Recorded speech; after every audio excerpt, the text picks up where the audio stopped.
वरेण्यम इत्यादि। तो ओम प्रणव એ પરબ્રહ્મનો વાચક છે. ઓમ માંથી જ ઓમ એક આદિનાદ છે. તસ્ય વાચક Pranab. That supreme reality in the form of divine sound is Omkar. નાદ બ્રહ્મ. આ ઓમકારમાંથી જ દુનિયાની બધી જ ભાષાઓ, સંગીતના સુરો, બધા જ શાસ્ત્રો આ ઓમકારમાંથી થયા છે. ઓમ એ આદિનાદ છે અને એ નાદના આધારે સૃષ્ટિ પણ ટકી છે અને આપણું શરીર પણ ટક્યું છે. આપણું શરીર, આપણું અસ્તિત્વ એક નાદને આધારે છે સાહેબ. તમે નિરાતે આ નાદને સાંભળો ને એકદમ શાંત વાતાવરણમાં, તો એન્જિન ચાલતું હોય ને, જનરેટર ચાલતું હોય એવો અવાજ આવે અંદરથી. શિવપુરાણમાં તો એ નાદને સાંભળી અને ધ્યાન કેવી રીતે કરવું એના પ્રયોગો છે. આ ઓમ પ્રણવ નાદ ભીતરથી ચાલે છે. આપણે ત્યાં અનાહત નાદ કહે છે. ઓ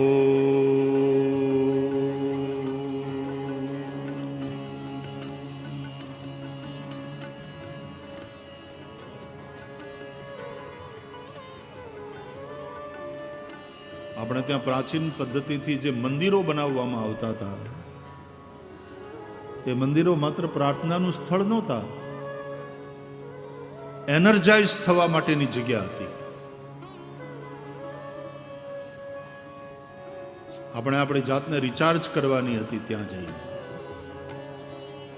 અને તેથી મંદિરોની રચના જે રીતની કરવામાં આવતી હતી કે બહારનો શોરગુલ મોટે ભાગે અંદર ઓછામાં ઓછો આવે અને અંદર ઘંટનાદ હોય અથવા તો આરતી સમયે શંખનાદ થતો હોય, અથવા તો તમે ત્યાં જઈ શાંતિપૂર્વક બેસી અને પ્રણવનો નાદ કરો. ઓમકાર.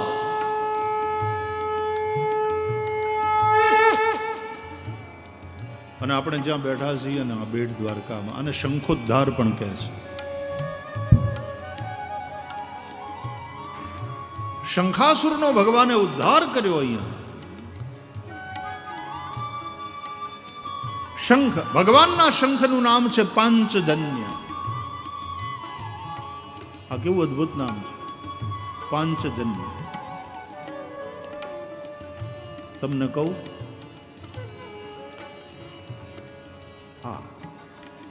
આ પાંચજન્ય છે કારણ કે પાંચ મહાભૂતથી બન્યું છે ને. क्षितिजल पावक गगन समीरा पंचरचित. આ પાંચજન્ય છે.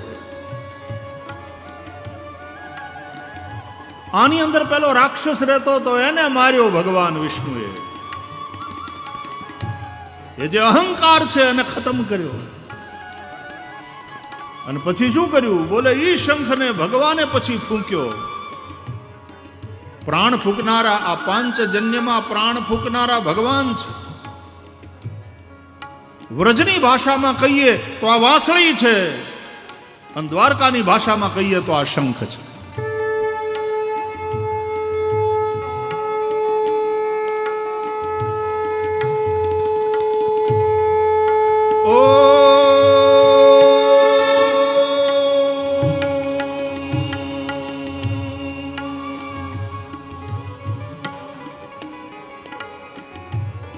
વેણુ નાદ, શંખ નાદ. નાદ બ્રહ્મ છે.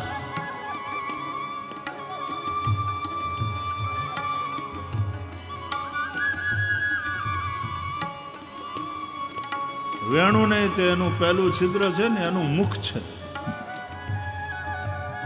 એમાં ભગવાન પ્રાણ ફૂંકે છે, વગાડે છે. વેણુમાં છિદ્રો છે, એમ આપણે આમ ઉભા રહ્યો, તમે વાંસળી જેવા છો. 5'11", 5'4", 5'6", 5'10", જેટલી હાઈટ હોય તમારી એવડી લાંબી વાંસળી. જો આની પાસે નાની મોટી બધી છે.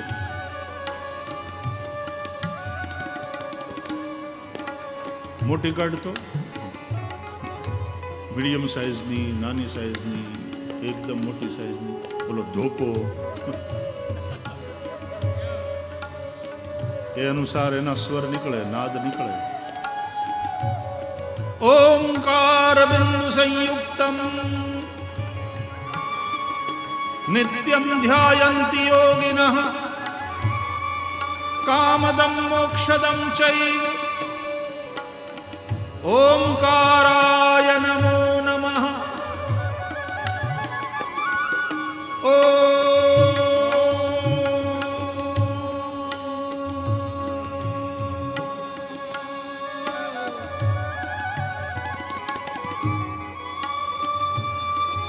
એ વાંસળી અંદરથી પોલી છે, એમ આ વાંસળી પણ અંદરથી પોલી છે. પોલી છે ને અંદર જગ્યા છે એટલે તો બે લાડવા અંદર હમાઈ જાય છે ને. અંદર જગ્યા જ ન હોય તો આખો પીઝો કેમ અંદર જાય?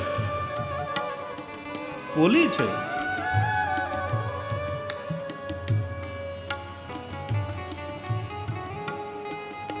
અને આ એના છિદ્રો છે.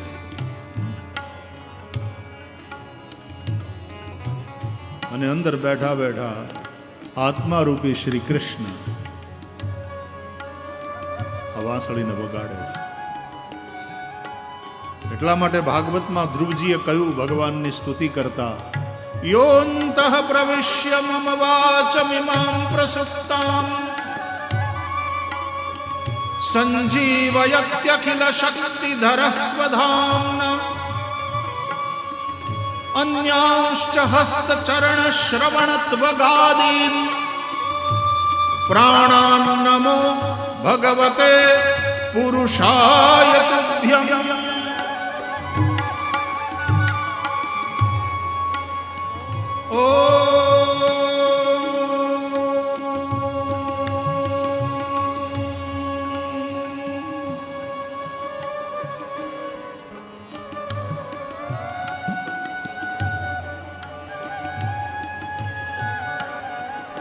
શંખ પણ ભીતરથી પોલો છે, હોલો છે.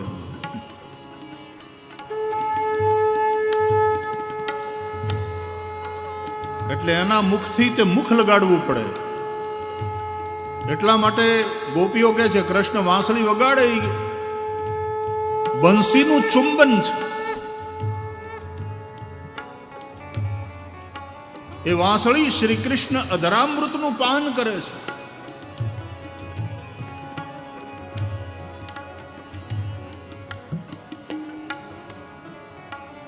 એટલે ગોપીઓ વાંસળીની ઈર્ષા કરે છે, મીઠી ઈર્ષા કરે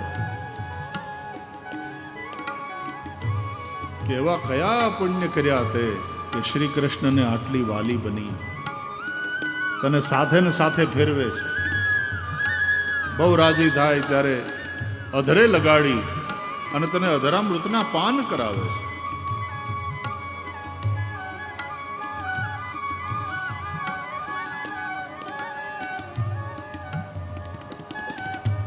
પણ ફરક એટલો કે વાંસળીની વાત કરીએ એટલે નારી જાતિની વાત કરીએ, શંખની વાત કરીએ એટલે નર જાતિની વાત કરીએ.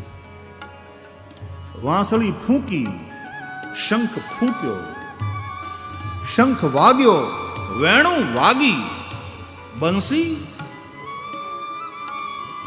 વાગ્યો નહીં.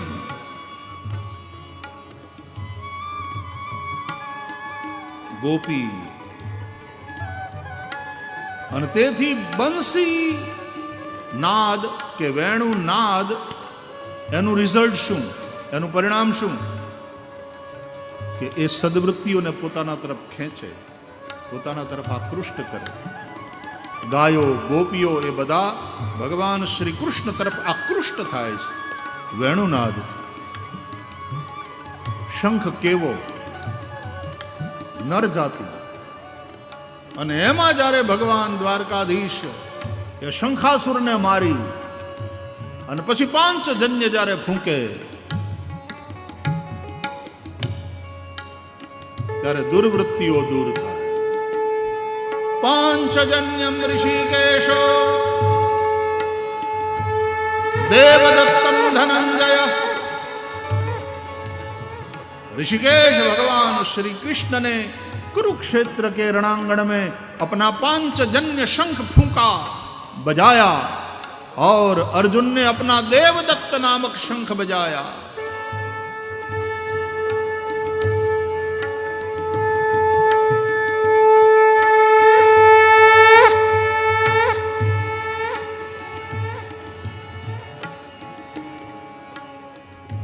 अपना अस्तित्व में रहेली अहंकार वृत्ति ने, आसुरी वृत्ति ने भगवान खत्म करे અને પછી આ પાંચજન્ય શંખ ને કૃષ્ણ વગાડે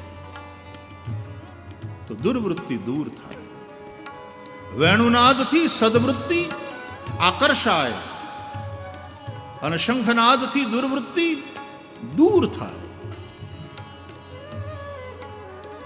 બંનેના પરિણામ અલગ અલગ છે, પણ છે બંને નાદ. વેણુ નાદ, શંખ નાદ, નાદ બ્રહ્મ છે. આપણે ત્યાં વેણુનાદ અને શંખનાદ આ બંનેનું મહત્વ છે. આરતી ઉતારીએ ત્યારે ભગવાન શ્રી કૃષ્ણને વેણુ ધરવામાં આવે, પ્રભુ વેણુનાદ કરતા હોય અને એ ટાણે પૂજારી શંખનાદ કરે, નગારે દાંડી પડે.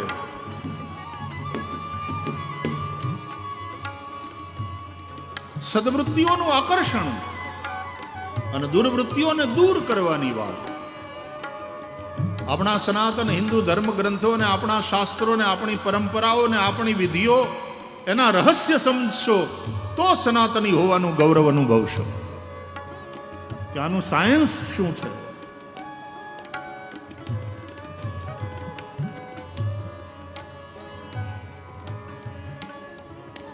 તો આપણી ચર્ચા હતી કે ચરણના દેવ વિષ્ણુ છે. વિષ્ણુ ભગવાન સંચાલક બળ છે, આ સૃષ્ટિને ચલાવનારા. બ્રહ્મા એટલે સર્જન કરનારા, વિષ્ણુ એટલે સંચાલન કરનારા, શિવ સંહાર કરનારા, પ્રલય કરનારા, ઉત્પત્તિ સ્થિતિ અને લયના આ ત્રણ દેવો. તો વિષ્ણુ એટલે ઓપરેટર, સંચાલન. તો ચરણના દેવ વિષ્ણુ છે, હાથના દેવ ઇન્દ્ર છે, એ દેવરાજ છે, સુરપતિ છે.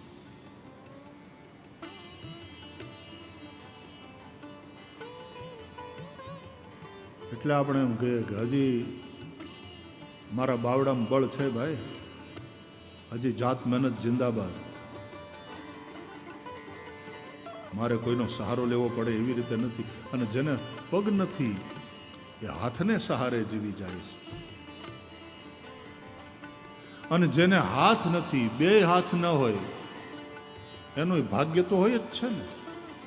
ભલે ને એની રેખા પછી દેખાવાડો ને કોઈ જ્યોતિષને દેખાડવાનો પ્રશ્ન ઉપસ્થિત નથી થતો, હાથ જ નથી, પણ ભાગ્ય તો એનું હોય છે ને.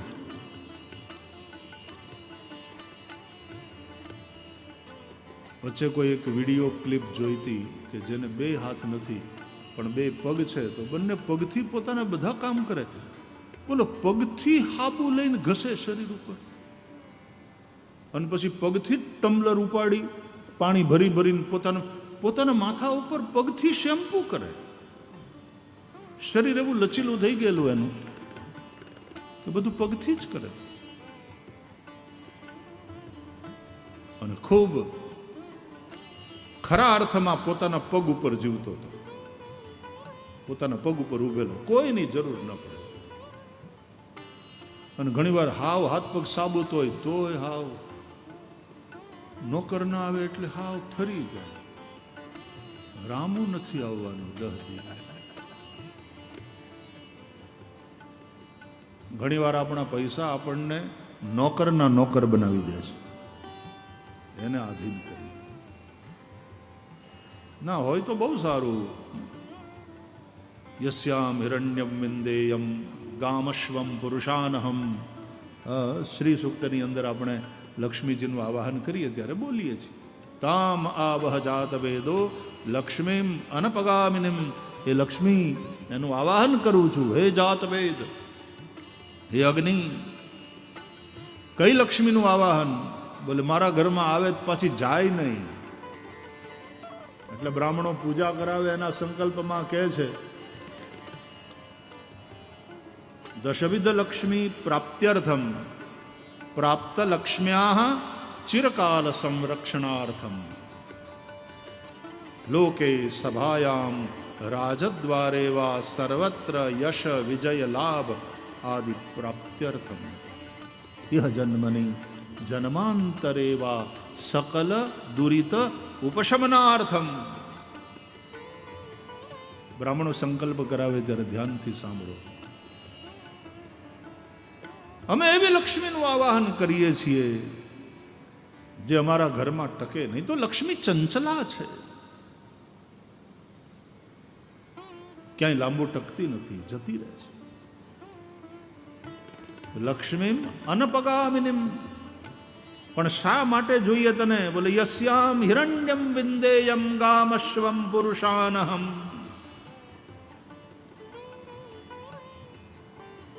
નોકર ચાકર ઘરમાં હોય, દોમ સાહેબી હોય, આ બધું જ હોય. આવી આપણને ઈચ્છા છે, અને ઈચ્છા જરાય ખોટી નથી. આવું હોય, હોવું જોઈએ. પણ આપણે એ બધા સાધનના અને સેવકોના ગુલામ થઈને જીવીએ છીએ કે એના સ્વામી થઈને? પ્રશ્ન આ છે. તમે સ્વામી છો? એ સાધન, એ સેવક ન હોય તો ટાઈ ફીસ, તો આપણે ગુલામ છીએ. તો ખરા અર્થમાં જે માણસ પોતાના પગ ઉપર ઉભો હોય, સ્વાશ્રય. સ્વાધીનતાનો એક અર્થ આવો પણ થાય કે કોઈ પણ પ્રકારની પરાધીનતા દુખી કરશે. પરાધીન સપનેવું સુખ નાહી. કોઈ ન હોય તો કામ હાથે કરી લેવાનું. તો પગના દેવ વિષ્ણુ, હાથના દેવ ઇન્દ્ર. એટલે કથા છે ભાગવતમાં કે ઇન્દ્રને જ્યારે અહંકાર થયો કે હું જ આ બધું ચલાવું છું, હું જો વરસાદ ન વરસાવું અથવા તો હું વધારે પડતો વરસાવી દઉં, હું ખેદાન કરી નાખું બધું. તો ભગવાને ઇન્દ્રના યજ્ઞનો થોડા સમય માટે નિષેધ કર્યો, એનો ભંગ કર્યો, ઇન્દ્ર મખ ભંગ. અને નવા પ્રકારના યજ્ઞ તરફ બ્રજવાસીઓને ઇન્સ્પાયર કર્યા. ગોવર્ધનનો યજ્ઞ, ગાયોનો યજ્ઞ અને બ્રાહ્મણોનો યજ્ઞ. તો ગોવર્ધનનો યજ્ઞ એટલે પ્રકૃતિ અને પર્યાવરણની રક્ષા, એની સાથે હાર્મની સ્થાપન કરીને જીવવું. ગાયોનો યજ્ઞ એટલે ઇકોનોમિક ડેવલપમેન્ટ, કારણ કે ગાય એ ધન, અને ગાયોને આધારે જ કૃષિ ગોરક્ષ વાણિજ્યમ, એને આધારે વેપાર. અને બ્રાહ્મણો એટલે શિક્ષણ, એજ્યુકેશન. આ કથા એ શું છે? માસ એજ્યુકેશન.